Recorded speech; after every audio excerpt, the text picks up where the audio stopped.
Bueno, buenas tardes a todos otra vez. Vamos a comenzar con nuestra clase de hoy, jueves 30 de abril. En la clase anterior estuvimos hablando de las facultades adicionales del apoderado. Dijimos que si bien al abogado se le concede un poder especial, amplio y suficiente, como dicen las personas, este poder lleva intrínseco la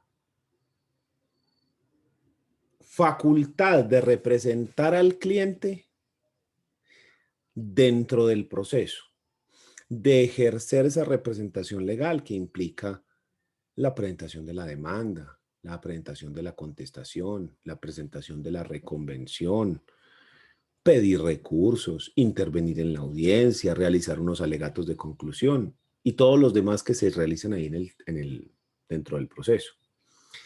Sin embargo, mencionamos que es muy importante, además de esta facultad, colocar dentro del proceso facultades adicionales a esa facultad de representación de la persona, porque esas facultades adicionales pueden tener una utilidad mayúscula dentro del proceso, bien sea porque son estratégicas y nos hacen que el proceso se resuelva de una mejor manera, más rápido, eh, porque son necesarias para evitar algunas cosas del proceso, como la que habíamos mencionado de partir, que evita que se tenga que nombrar un partidor, o la de recibir, que hace que sea más fácil algunos intercambios dentro del proceso que puedan dar lugar a que sea más eficiente el proceso y que sea más eficiente la forma como se resuelve el conflicto. Entonces, hasta el momento, hemos mencionado como facultades adicionales a las normales que tiene un proceso, las siguientes.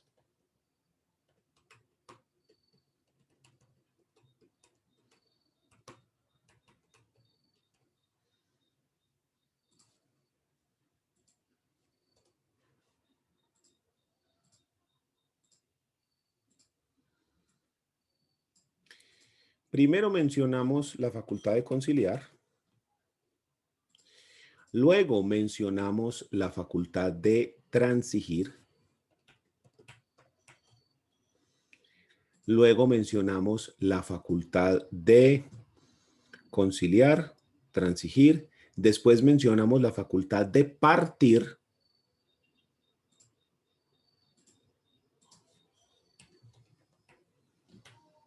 es decir, que se nombre partidor a la persona al abogado, para que no sea necesario el nombramiento de un auxiliar de la justicia como partidor.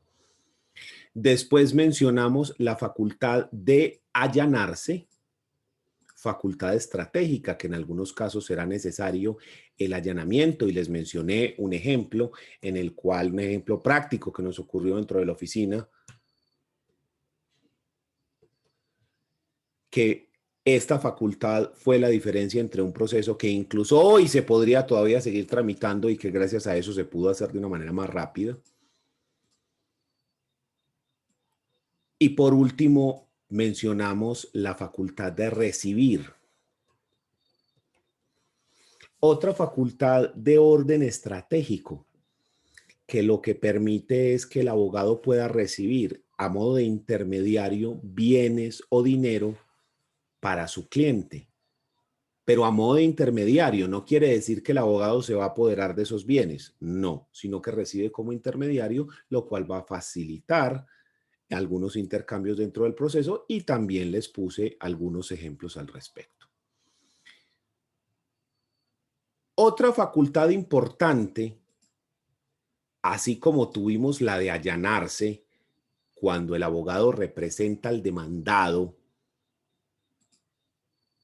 aquí digamos la contraria, que es cuando el abogado va a representar al demandante, pero en el mismo sentido, y va a ser la facultad de desistir. La facultad de desistir referida como la facultad que se le otorga al apoderado para que retire la demanda del juzgado. Es decir, que no continúe con el proceso, que renuncie al proceso. Y entonces ahí surge la pregunta inmediata. ¿Por qué razón, si yo contrato un abogado para demandar, le voy a dar poder para que retire la demanda para la cual lo contraté? De nuevo, es una facultad estratégica. Dentro de algunos procesos, será necesario retirar la demanda, por ejemplo, para lograr una conciliación o una transacción. Hagamos una cosa. Si usted me paga de aquí a tal día, yo retiro la demanda y le condono los intereses, pero me tiene que pagar todo el capital tal día. Entonces, fundamental que eso se pueda cumplir. También puede ocurrir que se presente la demanda y que uno vea que se ha cometido un error, uno como abogado, y que de pronto eso puede generar en un rechazo de la demanda por falta de competencia o falta de jurisdicción. Entonces, en vez de pasar porque el juzgado revise, rechace la demanda, lo envíe ante el juez competente, y eso se podría demorar un mes, 2 meses más, dependiendo de qué tan rápido el juez pueda procesar el proceso que le llega, la demanda que le llega, sacar el auto de rechazo y enviarlo al otro juez, que le llegue al otro juez y lo vuelva a admitir. Es un proceso que fácilmente se puede demorar uno mínimo 2 meses. Pero uno se percata del error antes de eso.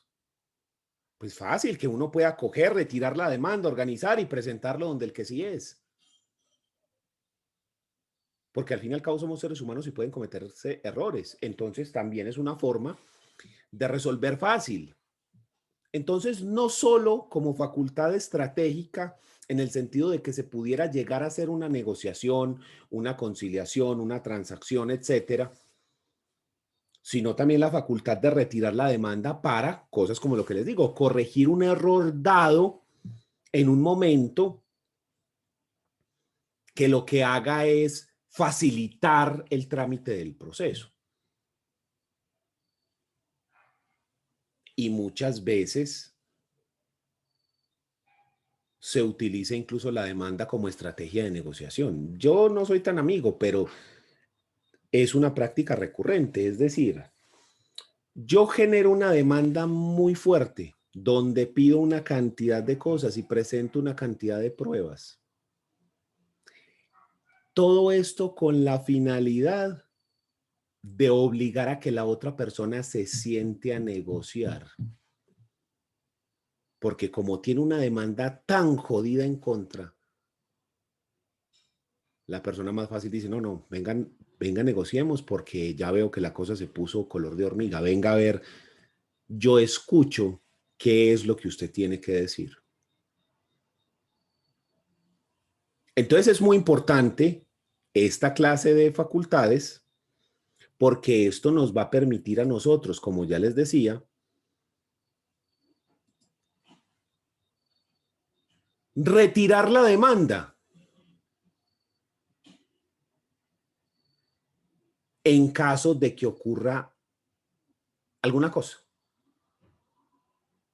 Es una facultad netamente estratégica.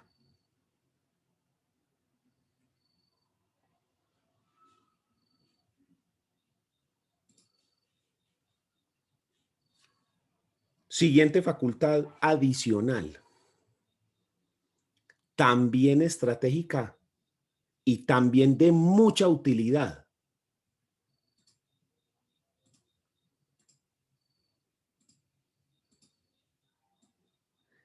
La facultad para suscribir documento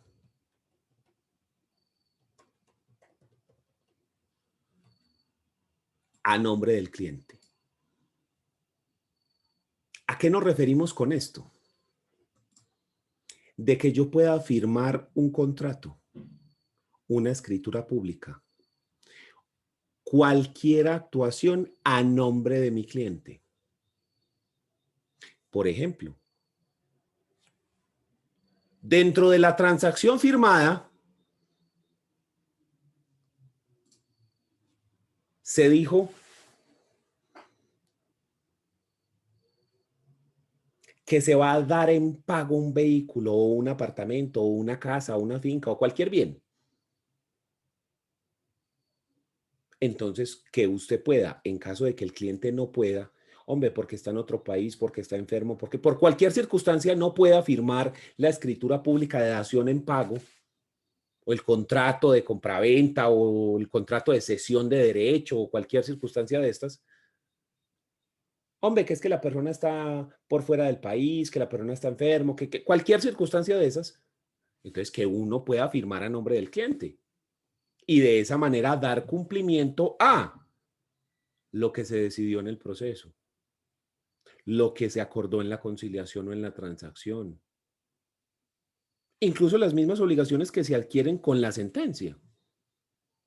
Entonces, eso podría dar lugar a que se facilite la cosa, que sea más sencillo y que no entonces vea que es que hay que esperar, que es que está en otro país, entonces que mándele un poder, que lo firme en el consulado, que lo envíe, que puede facilitar mucho el asunto, esa facultad de suscribir documento a nombre del cliente. Muchísimo. Entonces, ¿por qué no ponerlo? ¿Por qué no ponerlo? Eso lo que haría es facilitar enormemente el asunto. Entonces, esta clase de circunstancias, de facultades adicionales, como les digo, su finalidad primordial es ayudar.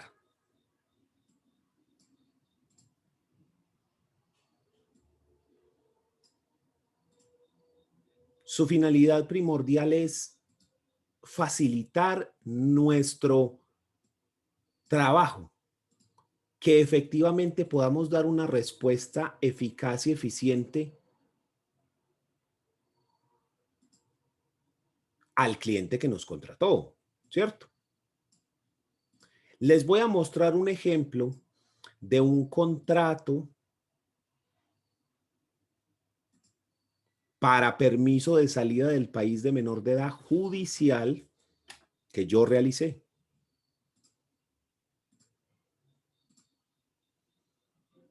Obviamente, pues los datos de las personas están tachados para proteger, digamos, su intimidad. Entonces, miren el asunto. Juez de familia de bello reparto, porque como todavía no se sabe quién va a ser el juez que él va a conocer el proceso, entonces dice, Lady, adquirían sus apellidos, mayor de edad, domiciliada en la ciudad de Bello, Antioquia, identificada como aparece al pie de mi firma, actuando en calidad de madre y representante legal de mi hija Luciana, menor de edad, identificada con el NUIP tal, confiero poder, aquí es donde ponen la frase, amplio y suficiente. A mí, sinceramente, al doctor Daniel Opera Díaz, abogado domiciliado en Medellín, contrata profesional tal, para que presente ante su despacho trámite de licencia de salida del país de menor de edad por desacuerdo entre los padres. Proceso que se instaura contra el padre, señor Tatatá, identificado con la cédula tal. La clave está es en este segundo párrafo. Aquí es donde están esas facultades adicionales. Entonces, mire qué dice. Mi apoderado tiene facultades expresas para iniciar la demanda de licencia, que sería lo normal. Conciliar, transigir, sustituir, retirar la demanda o desistir. Lo mismo se puede utilizar. Suscribir documentos, recibir y todas las inherentes a esta clase de proceso. Sírvase reconocerle personería para actuar en el siguiente proceso. Entonces, este parrafito, este de acá abajo, es el que va a contener todas esas facultades adicionales de las que estamos mencionando. Profe, ¿por qué ahí no está partir? porque esto no es un proceso liquidatorio. Y en la clase anterior, cuando vimos esa facultad, dijimos que esa se utiliza en los procesos liquidatorios. Entonces, en esos procesos liquidatorios, yo le pido al juez que me dé esa facultad de partir, o al notario, pues en caso tal de que sea sucesión notarial, en el caso de las sucesiones, que es un proceso eh, liquidatorio. Miren, les muestro un poder que yo también realicé para una sucesión. Un poder, en este caso, notarial. Miremoslo acá. Señor notario quinto del Círculo Notarial de Medellín. En este caso, el poder para la sucesión notarial o judicial es prácticamente idéntico. Prácticamente idéntico, ¿sí? Entonces, el señor John, aquí irían sus apellidos, mayor de edad, domiciliado en el municipio de Medellín, Antioquia, identificado como aparece al pie de mi firma, actuando en calidad de hijo y heredero, confiero poder, ahí iría la frase, amplio y suficiente, al doctor Daniel Lopera Díaz, abogado domiciliado en Medellín, para que tramite ante su despacho la sucesión de mi padre, el señor Eduardo, fallecido el 20, uy, aquí hay una S de más, fallecido el 26 de octubre de 2020, residenciado en Medellín, lugar de su último domicilio en la carrera edificio Mi apoderado tiene facultades expresas para iniciar el proceso de sucesión notarial, inventariar, partir, véala ahí. ¿Qué es esto de inventariar? Inventariar los bienes, eso es parte de la sucesión. O sea, no es necesario ponerla, pero yo prefiero ponerla. Conciliar, transigir, sustituir, recibir, suscribir escritura pública, tramitar obtención de paz y salvo de impuestos y todas las demás inherentes a esta clase de proceso. Entonces ahí tenemos dos ejemplos reales, estos son poderes reales que yo he utilizado para la tramitación de esa clase de asuntos. Uno en notaría, el otro en juzgado, pero son poderes reales. Y todos vieron ahí, en los dos poderes, la última facultad adicional que nos falta y que vamos a mencionar justo ahora. Y es la facultad para sustituir el poder. Como acá para abajo ya no me da, la voy a poner acá arribita. ¿Listo? La facultad para sustituir el poder. ¿Cómo así? Esta facultad de sustituir le va a permitir al abogado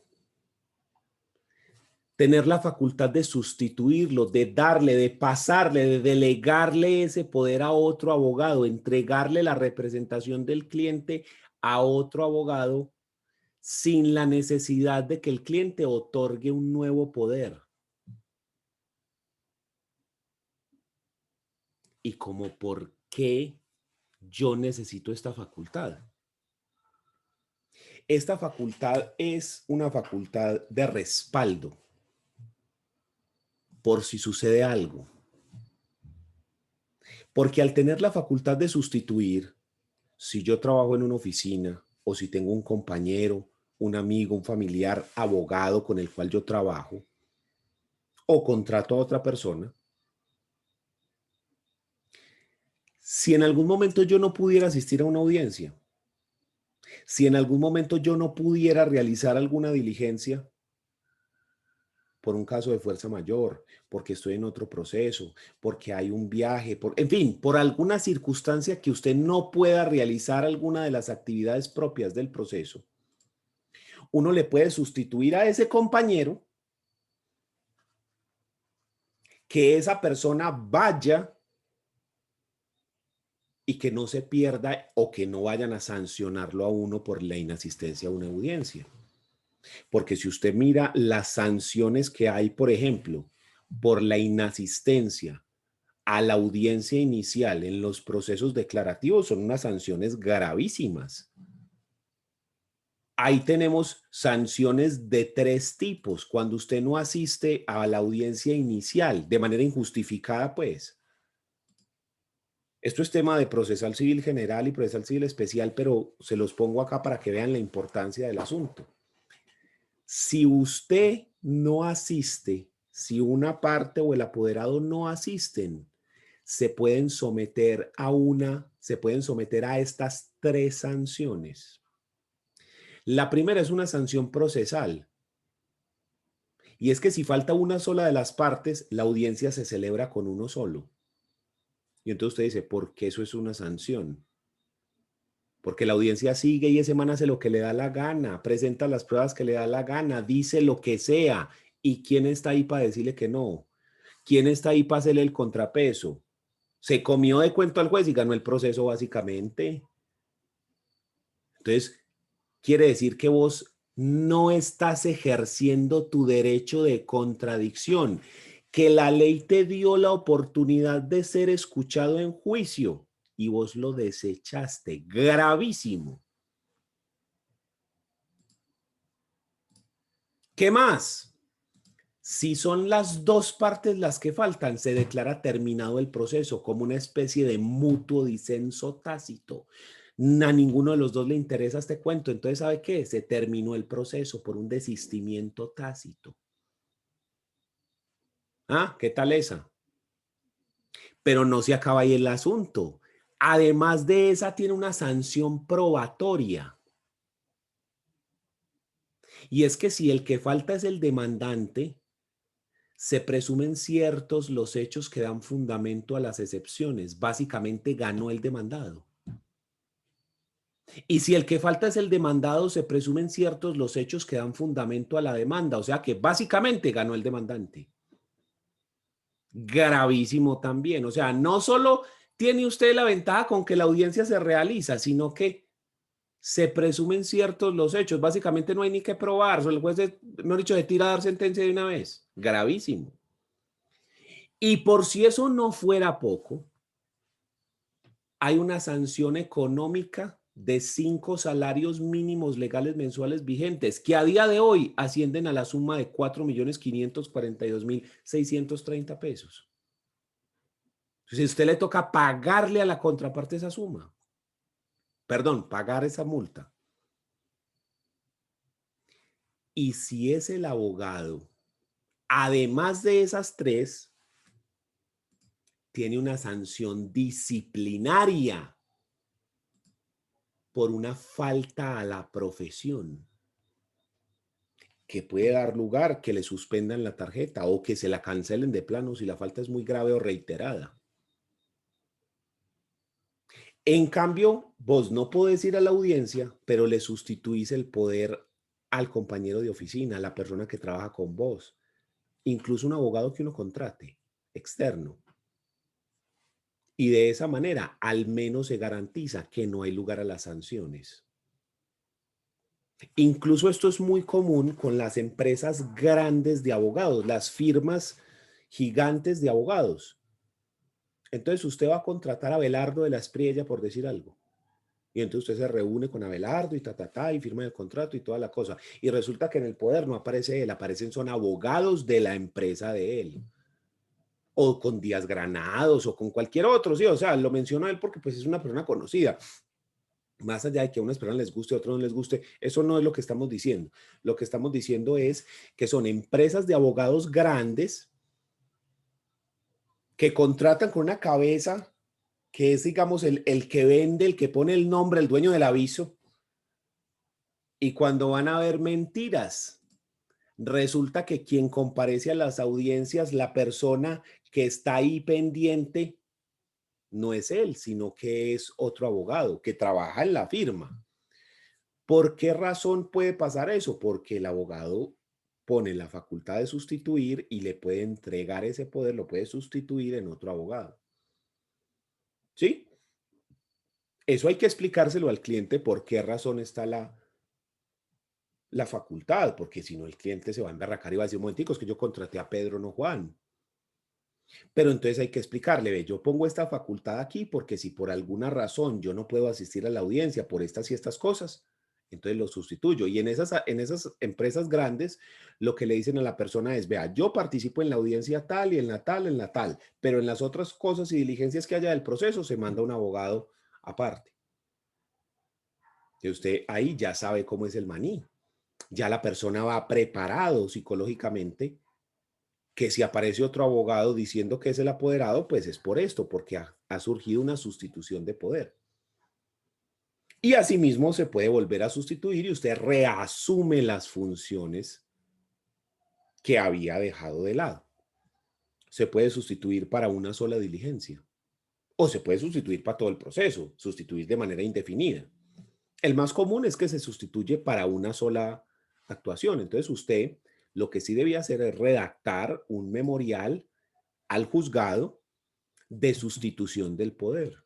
Señor juez civil del circuito, radicado del proceso, yo, Daniel Lopera, identificado con tarjeta profesional tal, abogado con personería jurídica reconocida por este juzgado en el proceso de la referencia, me permito mediante este escrito sustituirle el poder al doctor identificado con tarjeta profesional número para que asuma las funciones de abogado del señor para esta diligencia. Entonces ahí es el caso de que asume para esa diligencia. Terminado, se vuelve a asumir el poder. O se sustituye indefinidamente. Entonces, esto es muy útil, sobre todo cuando el cliente no está presente. Si el cliente está en el exterior, para que otorgue un poder válido en Colombia, tiene que ir a un consulado de Colombia y otorgar el poder allá porque los consulados tienen facultades notariales. Y luego que envíe el poder.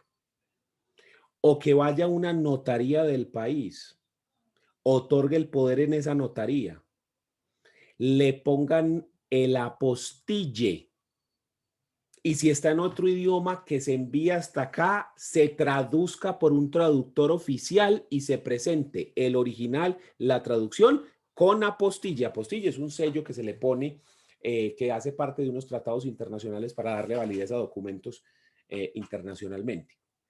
Un sello, es un sello. Entonces,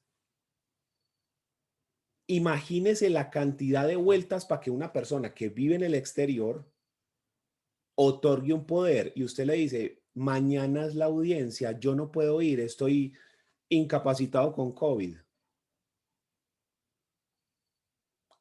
Jodidos.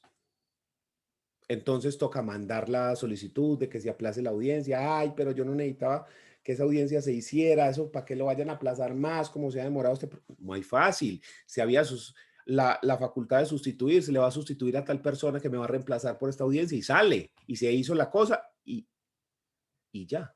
Ah, no, es muy grave la situación y no se puede sustituir. Listo. Entonces, si hay una justa causa, pues se puede solicitar que se aplace la diligencia. Pero muchas veces uno necesita es celeridad, que las cosas se muevan y no aplazar, sino continuar. Entonces, en vez de ponerse, no, que mande el otro poder, que lo envíe, que el consulado, que una cosa, que la otra, que si tenemos esa facultad, vea, pin de una. Requiere un escrito que uno lo firma, lo presenta y sale. Y ya después reasume funciones o de una vez sustituye del todo, pues depende según el caso. Entonces es una facultad también estratégica muy, muy útil. Lo que hace es que uno no pierda tiempo si por cualquier circunstancia se necesita otro abogado. Incluso también en algunas empresas de abogados contratan abogados que son muy buenos para hacer algo en especial. Por ejemplo, para interrogar. El tipo es un experto para hacer interrogatorio. Entonces le sustituyen el poder a él para que haga el interrogatorio. O para que haga el alegato de conclusión, porque es un maestro de la oratoria, un maestro con un poder de convencimiento, mejor dicho, que cualquier trabajador de calle se queda en palotes al lado. Entonces uno dice, venga, aprovechemos estas facultades, le sustituimos a esta persona para que haga esa diligencia, que tiene tantas facultades para ello, y así le damos una mejor rendimiento, efectividad al cliente con el proceso, porque le estamos ofreciendo un paquete de, tenemos aquí el experto para esto, el experto para esto. También puede ocurrir ese caso. No es común, eso no es común que ocurra, pero ¿por qué no? ¿Qué obsta, por ejemplo, que haya, lo que estoy diciendo, un experto en hacer interrogatorios y entonces se envíe para eso? Un experto para hacer los alegatos de conclusión. ¿Por qué no? ¿Qué obsta para eso? Es una estrategia que se puede utilizar. Entonces, lo que les digo es netamente estratégico. Facilita el proceso, ayuda a que las cosas funcionen mejor. Hágame caso, póngalo. En la mayoría de los procesos no la va a utilizar siquiera, pero cuando le toque a uno utilizarla, vea, eso es una bendición, no tener que ir y hacer el cambio de poder y no sé qué. No, no, no, no, no, no, no, no, no, eso es una maravilla. Facilita mucho la actividad. Entonces, hágame caso. Con eso terminamos lo referente a las facultades adicionales del apoderado. Estas son entonces todas las facultades adicionales que se pueden colocar en el proceso. Pueden haber más dependiendo de las circunstancias. Sí, esto no es una lista taxativa, no es que son estas y no más. Estas son las que yo considero son las facultades adicionales fundamentales que se deben tener en cuenta a la hora de otorgar un poder. Porque generalmente el que otorga el poder es el cliente, pero el que redacta el poder es el abogado. Entonces usted ya sabe y usted va creando su plantilla de poder, de modo que llega un caso y usted simplemente le va cambiando los datos, acomoda el poder, a quién va dirigido, cuál es la clase de proceso que se lleva, en calidad de qué está actuando la parte, demandante, demandado, dueño, padre, hijo, heredero, cónyuge, etcétera. Le cuadra esas cositas, pero por ejemplo la parte de las facultades ya la tiene usted lista. Ah, no, le pongo esto, le pongo aquello, ta, ta, ta, ta, ta. Entonces usted va teniendo su plantilla y es mucho más fácil hacer un poder, ya lo tiene usted listo, no hay no prácticamente llenarlo y sale. Entonces, muy bueno tener esas facultades. ¿Le podemos poner más? Claro que sí. Usted vio ahí que yo le pongo unas que no estaban ahí. Le pongo directamente presentar la demanda, inventariar, ¿sí? Tramitar segunda instancia, pedir casación. O sea, se pueden poner. Yo considero que esas no son necesarias porque esas son intrínsecas del proceso y el abogado, eh, por el solo hecho de tener el poder especial para tramitar el proceso, tiene las facultades para ese tipo de cosas, pero nada obsta de ponérselas. Entonces, ¿hay una fórmula única para hacer un poder? ¿Hay un formato que yo pueda descargar en Google del poder? No. No hay un formato único. Usted puede descargar minutas de poderes y todos son diferentes. Incluso mire que los dos que yo le mostré tenían ligeras diferencias. No hay una fórmula exacta de cómo debe ser el poder. La clave es que el poder contenga la identificación de la persona que otorga el poder, la identificación del apoderado, la identificación de el proceso, qué proceso el que se va a realizar, para qué trámite te están dando poder y que tenga expresas las facultades. Expresas. En muchos casos me ha tocado a mí, por ejemplo, que vamos a iniciar la audiencia de conciliación y el juez revisa los poderes y me tocó en una audiencia que yo me quedé como,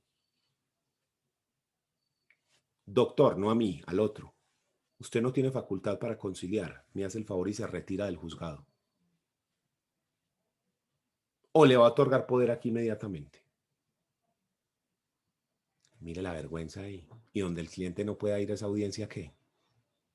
Y el cliente confiado que uno y al mal lo sacaron. ¿Cómo queda uno ahí? ¿Mm?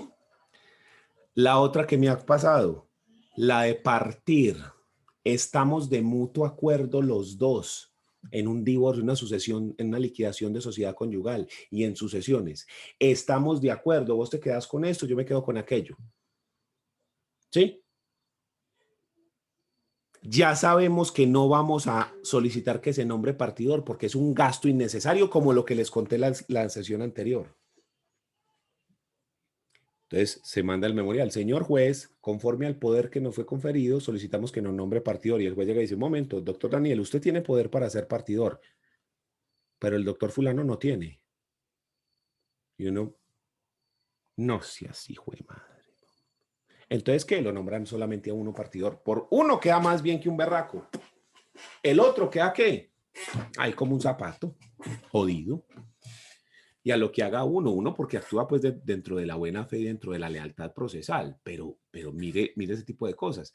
Así eso no pase a mayores y el cliente le otorgue poder inmediatamente. Pierde el abogado elegancia. Le genera desconfianza al juez, genera suspicacias. Y sobre todo, si usted que va a salir a ejercer nuevo, novato, tiene que generar su fama, su experiencia, usted novato y comete un error de esos, vea, lo ven como si fuera la peor embarrada que usted ha hecho en su vida, como si fuera, mejor dicho, que perdió el proceso. Así sea tan simple como otorgarle el poder inmediatamente. Pero ya queda uno mal. Entonces, no escatimemos a la hora de hacer esa clase de facultades adicionales que tienen dentro del poder, que de verdad sirven. Así no las utilice, yo siempre digo, es mejor que sobre y no que falte. Punto. Con eso entonces terminamos el tema de las facultades adicionales del apoderado. ¿Listo? Vamos a hablar de otro tema nuevo. Lo vamos a denominar las vicisitudes del abogado. Tremendo término, ¿no? Vicisitudes. ¿Qué es eso? Vicisitud es una dificultad, una circunstancia adversa. Entonces las vicisitudes del abogado son circunstancias adversas, dificultades que se pueden generar en el desarrollo de un proceso y que pueden afectar al abogado. Entonces vamos a ver algunas vicisitudes del abogado. Hagámosle a este también su respectivo cuadrito, que es mejor tener todo en una imagen.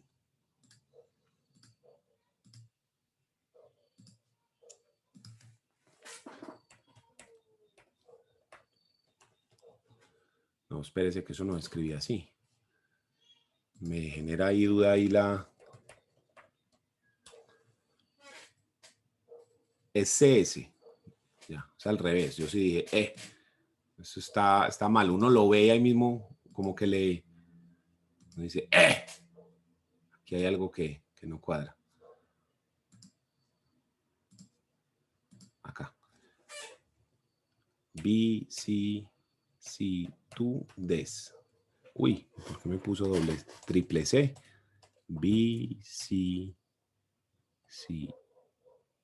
Vicisitudes del abogado. Listo. Vamos a ver entonces las vicisitudes que tiene el abogado. Circunstancias adversas. Primera circunstancia adversa. Renuncia del poder. O renuncia al poder.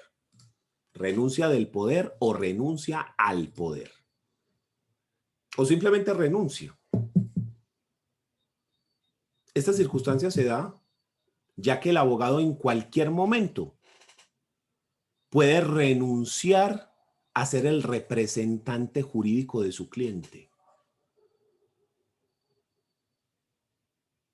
Usted no está obligado a trabajar, eso sería una esclavitud. Usted en cualquier momento puede renunciar, pero debe manifestarlo siempre por escrito al juzgado. No es necesario aducir las razones, sino simplemente decir que se renuncia al poder. En caso de que se renuncie, el cliente deberá otorgarle un nuevo poder a otro abogado. ¿Por qué razón podría yo renunciar? A mí me ha ocurrido con clientes porque me quedan mal con honorarios, por ejemplo.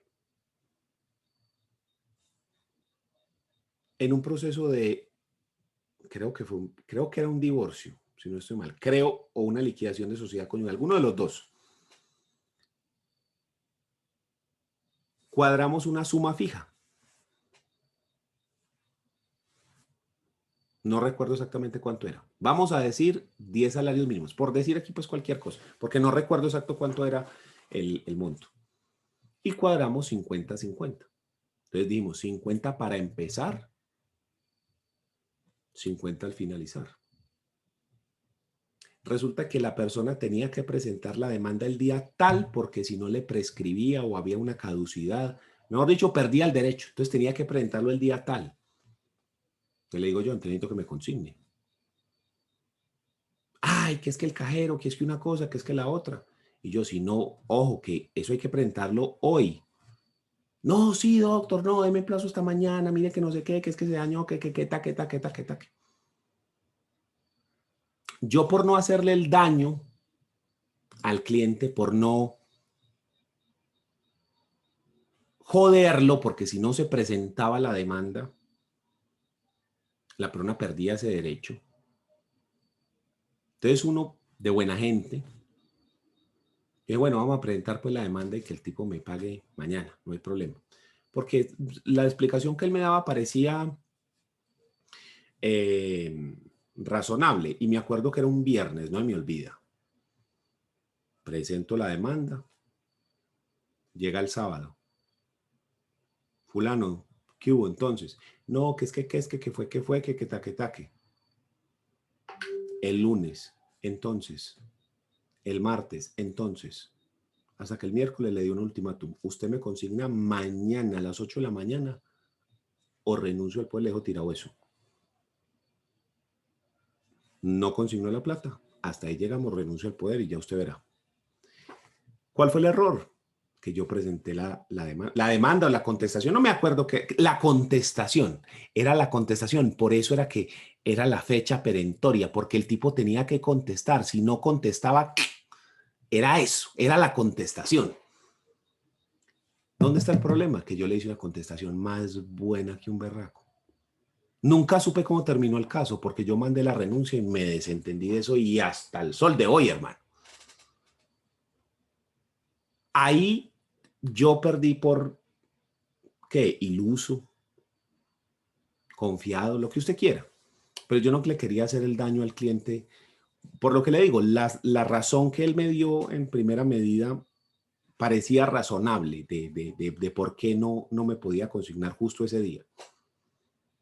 El cajero estaba mal o el banco. No, nada, alguna cosa así, algo, pero era, o sea, sonaba razonable el asunto. No era una cosa pues así loca traída a los cabellos. Era una cosa razonable. Entonces,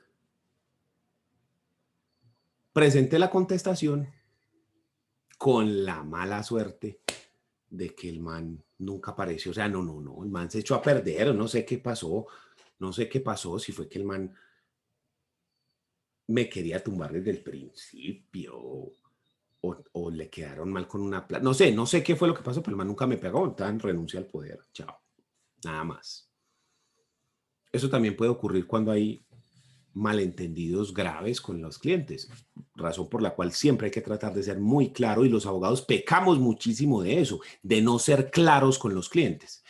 Pero en algunas circunstancias se generan problemas con los clientes con los cuales uno puede, si usted ya no está conforme, si usted ya no quiere seguir, puede renunciar al poder. Ojo, lo que usted haya tramitado lo puede cobrar. Yo en este caso pues podría haber cobrado ese 50%, pero era ponerme en otro proceso. Ya dije, nada más. Pero se puede cobrar lo que usted ha trabajado, claro, porque es que usted eso le ha costado un trabajo. Pues si no hiciste nada, no. Pero si, como en el caso mío, se presentó la demanda y todo, y había un contrato firmado y toda la cosa, pues podría uno cobrar cosas. Pero entonces, la recomendación es por eso, contrato firmado con el cliente, que eso lo vincula incluso psicológicamente a la persona. Y que se cumplan las cuestiones. Yo hoy en día eso sí no lo vuelvo a pasar, o sea, o me paga o no presento nada, ¿sí? igual el problema es suyo. Usted es el que tiene el afán, no yo. Entonces, ¿pagó? Ah, bueno, ahora sí, venga a ver. Si no, nada. Entonces, ¿puede el abogado renunciar al poder? Sí. ¿Podrá ser sancionado por una renuncia al poder? Generalmente no, por lo que dijimos que yo no puedo obligar a que una persona trabaje para mí porque eso sería una esclavitud. Sin embargo, habría que mirar las razones de la renuncia porque el contrato celebrado entre abogado y cliente sí puede tener cláusula penal. En caso de que haya incumplimiento de alguna de las obligaciones de los dos contratantes, se puede cobrar una cláusula penal. Entonces, ¿podría dar lugar a cláusula penal? Sí, siempre y cuando fuera una renuncia unilateral e injustificada. Pero también puede ser de mutuo acuerdo. Simplemente el cliente y yo no nos entendemos, se genera un problema entre nosotros, se cortó la comunicación, ya no nos entendemos. Entonces yo le digo al cliente, hagamos una cosa. Usted ya me pagó tanto, dejemos hasta ahí. Yo renuncio al poder, usted consígase otro abogado y dejamos ahí listo, perfecto, porque a mí tampoco me interesa seguir con usted, no hay problema, chao. Renuncia al poder. Esa es la primera vicisitud que tienen los abogados. Porque lo ideal es que uno no renunciara, pues lo ideal sería tramitar el poder hasta sus últimas consecuencias. Segunda vicisitud.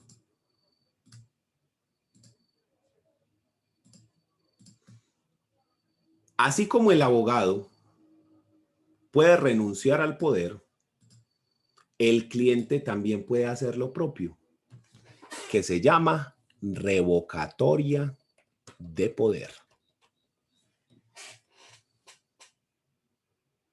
La revocatoria de poder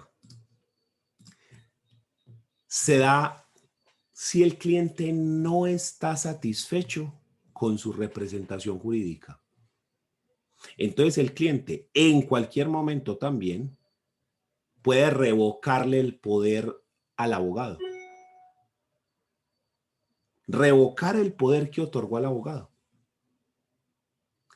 En este caso, si hay revocatoria de poder por parte del cliente, se va a necesitar un paz y salvo por honorarios para que el cliente pueda otorgar un nuevo poder.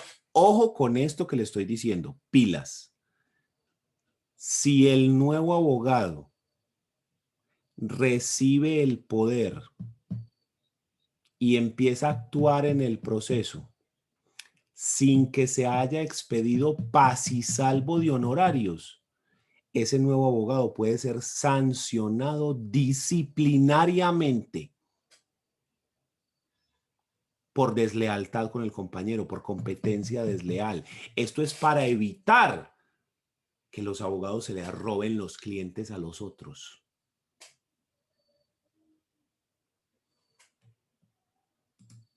Porque el otro abogado tiene derecho, el que estaba antes, que le revocó el poder, que se le cancelen los honorarios hasta ese momento por lo que trabajó. Usted se imagina que usted haya hecho un proceso y que solamente falte la sentencia, ahí le revocan el poder. Y entonces usted, ¿qué? Todo quedó mamando, pues todo lo que hiciste, que no faltaba sino la sentencia, que en el aire.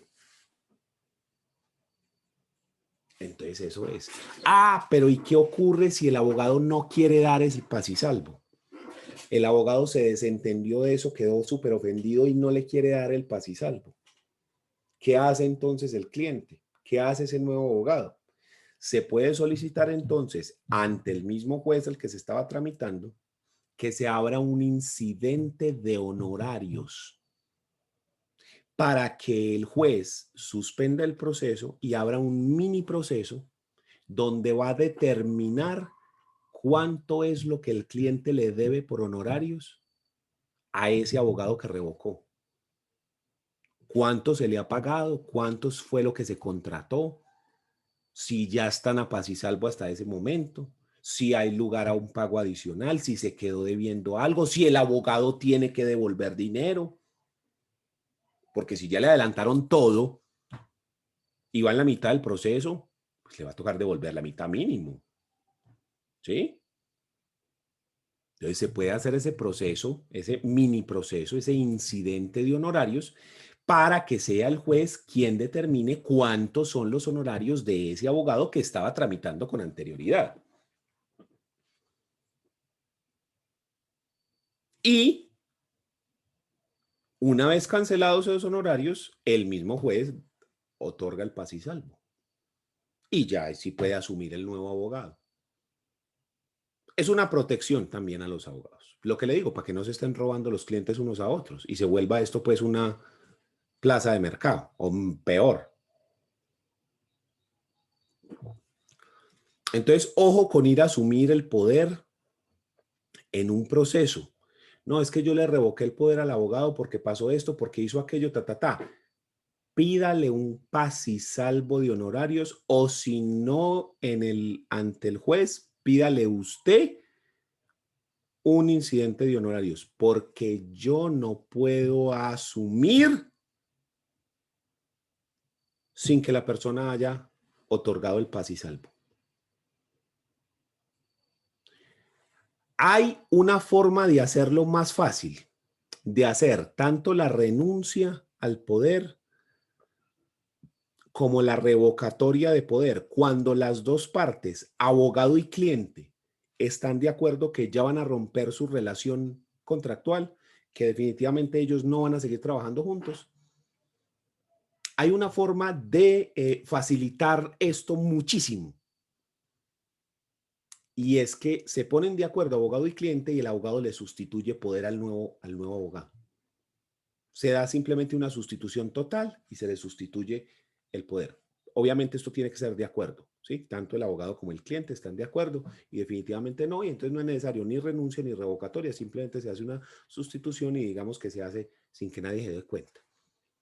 Pero si se rompe ese acuerdo entre las partes, esa comunicación, entonces si es por parte del apoderado, puede renunciar al poder. Si es por parte del cliente, puede revocar el poder. ¿Listo? Sabemos lo del paz y salvo de honorarios, que es muy importante, sobre todo si yo soy el nuevo abogado. Y muchos clientes son muy dados a esto, muy dados a revocar el poder porque algo no le gustó, porque algo no le funcionó y luego salen a buscar otro abogado y después queda uno metido en la grande, acepta ese poder, coge ese caso y no habían paz y salvo de honorarios y queda usted ahí con un problema disciplinario. Entonces, mejor evitemos y en ese tipo de circunstancias siempre pedir el paz y salvo o el incidente de honorarios al juzgado.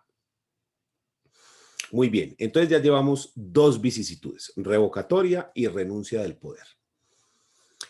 Siguiente.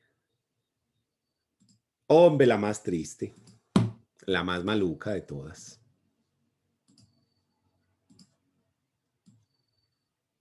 La muerte del abogado.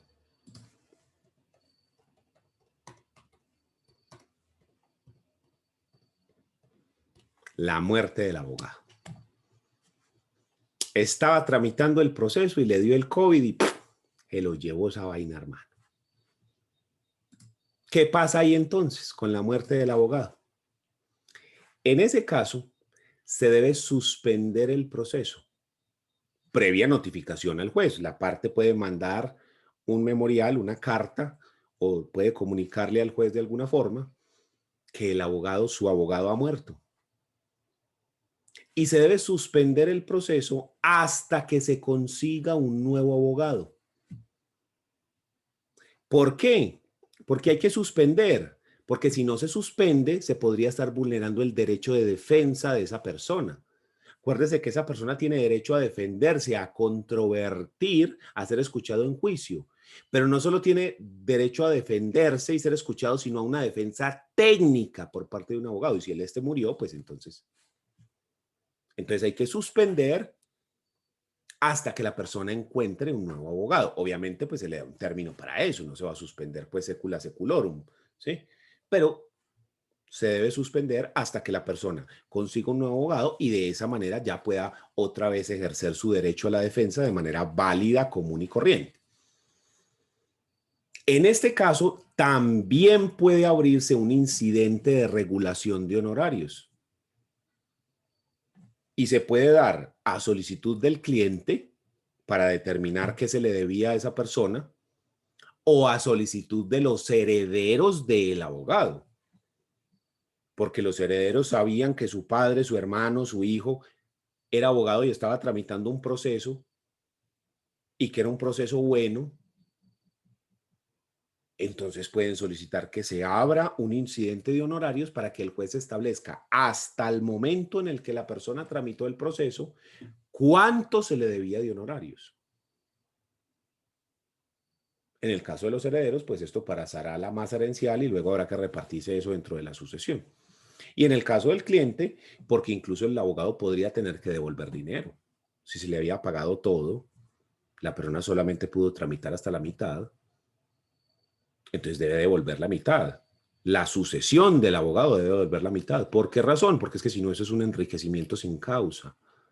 ¿Cuál es la razón para que esa persona reciba todo ese dinero si no alcanzó a cumplir con la obligación? ¿Por qué razón recibió el dinero? La mitad fue lo que trabajó hasta ese punto. Pero ¿y el resto qué? El resto del dinero lo recibió ¿por qué razón? Si no se llevó a cabo todo el proceso. Entonces es un enriquecimiento sin causa. Entonces se podría devolver. Incluso el cliente, teniendo claro que el juez da la orden de que el abogado restituya tanto dinero, podría presentarse a la sucesión de ese abogado como acreedor. No me ha tocado pues nunca una cosa de esas, pero nada obsta para que ocurra. Sí, pues teóricamente es viable perfectamente. Sí. Siguiente, vicisitud. Entonces ya matamos al abogado, ahora vamos con el otro. Siguiente, la muerte del cliente.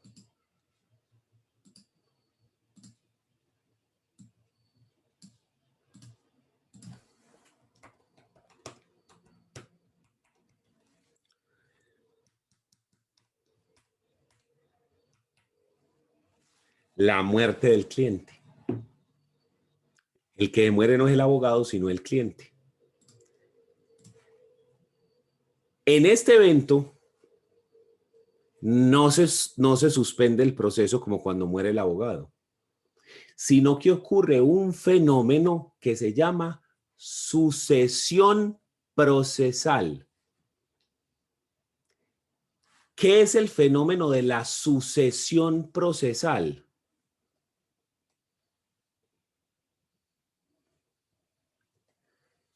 Que los herederos de quien era el cliente, de quien era la parte dentro del proceso, entran a reemplazarlo dentro de ese proceso en un litisconsorcio necesario, sin necesidad de que se suspenda el proceso. Tengamos en cuenta que si esto ocurre dentro de un proceso penal, el proceso se termina, ya que la responsabilidad penal es personalísima. Si se muere el sindicado, ya hasta ahí llegó. No se puede seguir con el proceso adelante.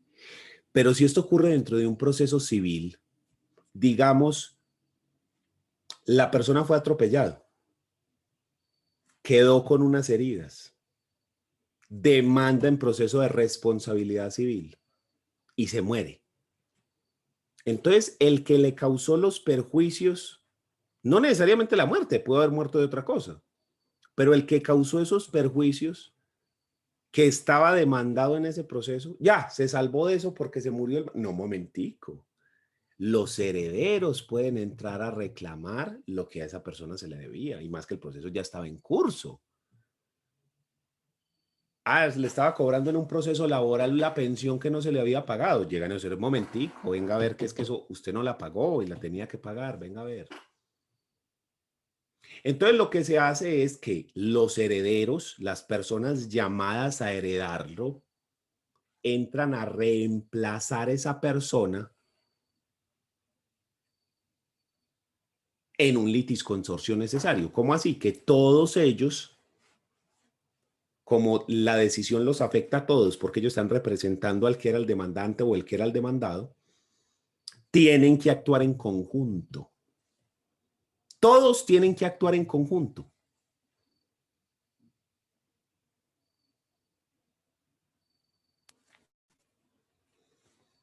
Dentro del proceso penal que habíamos dicho, que se termina, obviamente si el sindicado se muere, lo que sí se puede hacer por parte del abogado o de los herederos incluso, es que se abra otra vez un incidente de regulación de honorarios. Porque es que la persona se murió, el cliente, sí, qué pesar, muy triste, muy de todo, pero el abogado realizó unos trabajos hasta el momento en el que la persona falleció. Y ese trabajo debe ser remunerado con los honorarios según como se habían pactado. Entonces se puede abrir por parte de los herederos o por parte del abogado, porque los herederos de la persona también pueden decir, un momentico, es que a usted se le pagó todo el proceso por adelantado y el proceso se acabó en la mitad, entonces haga el favor que tiene que restituir una parte. Entonces el juez determina dentro de ese incidente qué fue lo que se hizo, cuánto fue lo que se pactó originalmente, a cuánto asciende lo que se tramitó y si hay lugar a que se restituya del abogado a los herederos del fallecido o si por el contrario la sucesión le debe al abogado todavía un monto de honorarios y podrá presentarse entonces el abogado dentro de esa sucesión como acreedor, porque a la persona se le quedó debiendo ese dinero. Eso en el caso del proceso penal que se termina, ¿sí? Pero la mayoría de los procesos, en los procesos de civil, laborales y demás, el hecho de que la persona muera no termina, a menos de que estemos hablando de una obligación personalísima, pues, como en el caso de penal. Pero de resto, no. Por ejemplo, si era un proceso de divorcio, sí se acaba, pues ya, ¿cuál divorcio? El matrimonio se termina por la muerte o por divorcio, ya no hubo que hacer divorcio nada. Pero si fue en la liquidación de la sociedad conyugal, el hecho de que se haya muerto no hace que no se tenga que liquidar la sociedad conyugal, igual hay que liquidarla, ¿sí? O lo que yo les decía, el proceso laboral de la persona que se le quedó debiendo salarios, prestaciones sociales, la pensión, etcétera.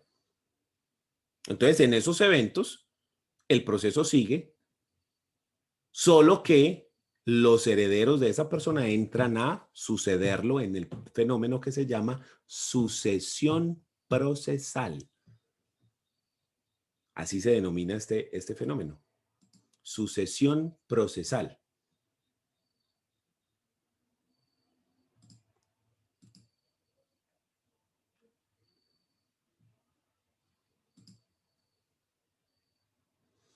Eso está regulado, este fenómeno está regulado en el artículo 68 del Código General del Proceso. Mírelo acá.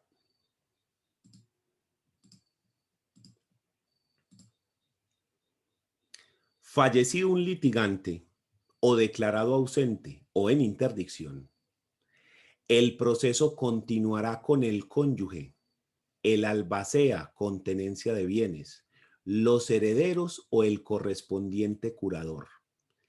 ¿Qué es un albacea? Un albacea es un administrador de bienes que se nombra en el testamento. El testador, además de repartir los bienes y de decir es mi voluntad que le quede esto a este, puede decir, nombro como albacea a Pedro Pérez para que él administre los bienes desde el momento de la muerte y hasta que se repartan dentro del proceso de sucesión, que efectivamente se lleve a cabo la repartición.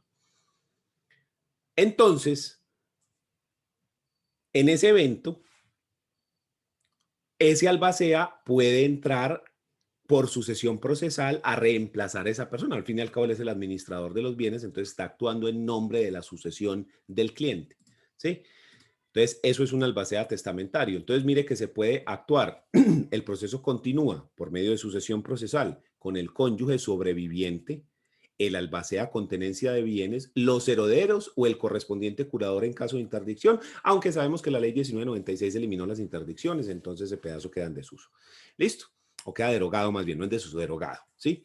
Si en el curso del proceso sobreviene la extinción, fusión o escisión de una persona jurídica, porque también la muerte, estamos hablando de personas naturales, Pero ¿qué ocurre cuando el cliente no es una persona natural, sino una persona jurídica? En el caso de las personas jurídicas, no hablamos de un fenómeno como la muerte, que es un fenómeno para las personas naturales, sino que hablamos de otra clase de fenómenos como lo que nos habla el código, la escisión, se divide, la fusión, ¿sí? Unas figuras que se presentan conforme a las empresas y que las hacen cambiar, que las hacen mutar. Entonces hablamos de extinción. La empresa se acabó, se fusionó con otra, se dividió de alguna otra. Entonces, si en el curso del proceso sobreviene la extinción, fusión o escisión de alguna persona jurídica que figure como parte, los sucesores en el derecho debatido podrán comparecer para que se les reconozca tal carácter. La nueva empresa que se fusionó con otra, la empresa que se dividió, las personas que quedaron de esa extinción. Esas personas entran a reemplazar a esa persona jurídica. Entonces, lo que ocurrió con Conavi, que entonces lo absorbe, y entonces hoy en día es Bancolombia, entonces Bancolombia se presenta, lo que era antes Conavi, dentro del proceso, entonces se reemplaza. Y esto es muy común con las empresas. Ustedes saben que hay unas empresas que se van comiendo otras y se fusionan y se parten y ta, ta, ta, ta, ta, ta, ta. ¿Sí? Entonces, esto sería lo que ocurre. Similar al proceso, digamos, a la muerte, pero no hablamos entonces de muerte, sino de otros fenómenos que pueden ocurrir frente al cliente cuando el cliente es una persona jurídica, como los casos mencionados por este artículo 68 del Código General del Proceso. ¿Listo? Entonces, esas son las vicisitudes que pueden ocurrir a lo largo del proceso, unas dificultades que ya sabemos cómo se resuelven y ya sabemos las particularidades de la misma. ¿Listo? Dejamos ahí y entonces en la próxima clase continuamos con este tema ya para dar finalidad al tema de los apoderados. Nos vemos. Hasta luego.